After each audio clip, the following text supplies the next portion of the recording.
There's no better way to end an entrepreneurship course than to talk about the harvest. What are we talking about when we do talk about the harvest? That's the idea of a founder owner creating some financial liquidity in the business. And you're going to see when I go through this, there's various levels of that. It's about generating wealth for the entrepreneur, turning their business wealth into personal wealth. And then often it's exit the ownership of the business. And you could put in their parentheses the participation in the business, although those don't have to go hand in hand. You could exit participation by bringing in hired managers while you still continue to own the business. So I don't want to portray these as a scale per se because there's some jumps and some go back, but there kind of is. One of the things that may not be obvious is to generate wealth and to generate some liquidity, you could take in some equity investors. You could say you have this great business that's throwing off millions of dollars every year, and you could go to an equity investor and say, hey, I'm willing to sell 25% of my business to you in return for $10 million or $50 million. And so you have taken in this equity investor, you're now sharing your profits with them and all the other things you share with them, but you've taken this sum of money and you've put it into your personal account. So you've pulled money out of the business and put it in personally. Then you have the initial public offering. Incidentally, a lot of these topics are touched on very well in the equity chapter in the textbook. They were framed there primarily as exiting for investors, but it also pertains to the owners as well. They do a great job in that part of the textbook chapter pointing out the issues with an IPO.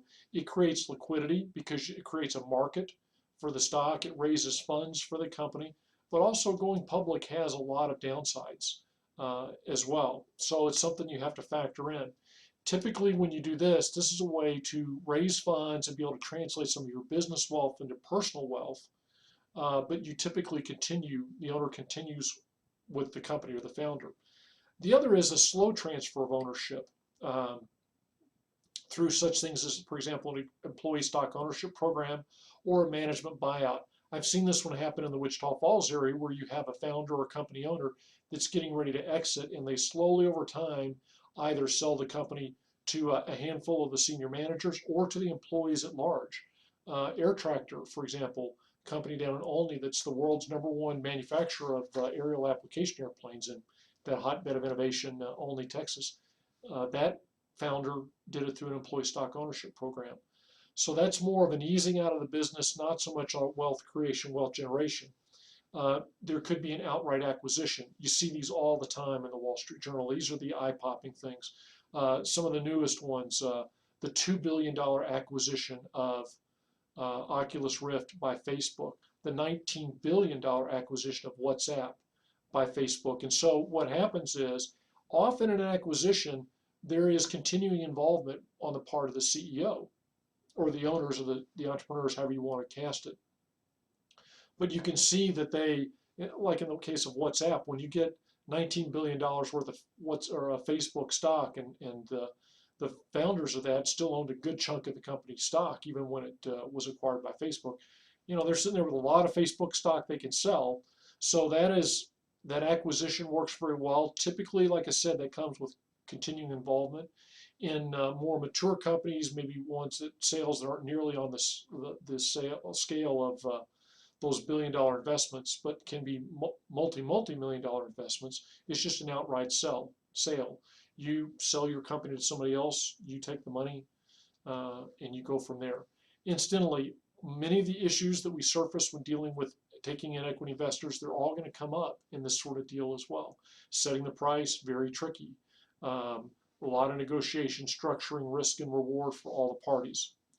Here are some things that people don't always think about with the harvest, though.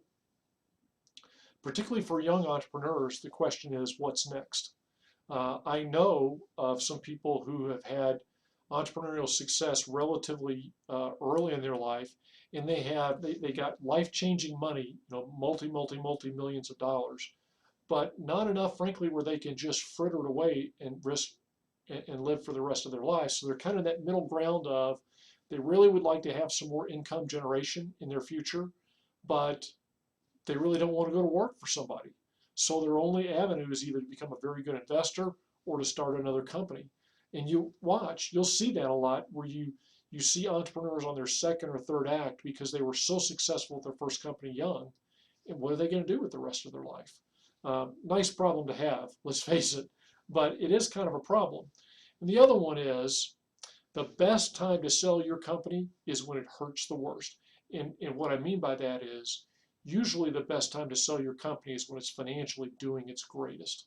The gentleman that endowed the Entrepreneurship Center here, Munir Lalani, he talks about how he really leaned into his Whataburger franchises, and he had those things just going great guns, hitting on all 8 cylinders, whatever cliche you want to use. And so that business was just working great. And that's when he sold it because he's an astute businessman. Often, particularly existing businesses are valued by the multiple of their income. And we've seen that already in the Solar Shield analysis. So if you want to get more money for your company when you sell it, what do? You get it to where it's making more money because people are going to have to make more to buy. And so that's the irony of it. When you want to sell it the least because it's making a lot of money is when it's going to be the most profitable for you to do so. That's it for all of the video lectures in this course. I hope you've enjoyed them. I hope you've learned a lot, and I hope you're seeing the world through new sets of eyes.